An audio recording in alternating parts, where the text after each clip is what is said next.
In this question, we have a pendulum that is of mass big M. And then we have another mass called small m that hits it with a velocity of v. As a result of the collision, the pendulum starts to rotate. The question asks us, what is the smallest velocity v that is sufficient to make the pendulum rotate to the very top?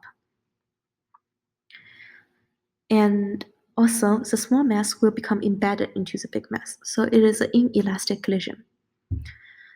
So in order to do that, let's first figure out what is the minimum velocity required for the pendulum to swing to the top.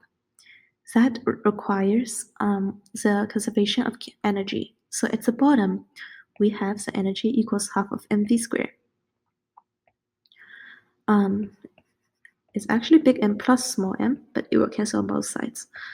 And then at the top, it's m g h equals 2L, because the length of this pendulum is L. So we cancel the mass, and from this, we get the velocity is equal to square root of 4GL or 2 square root GL. So yes, so that is the velocity we need at the very bottom. We call this v prime. So this is the minimum velocity we need after the collision. And then we can write down the conservation of momentum. Before the collision, the momentum is mv. After the collision, it's big M plus small m times v prime.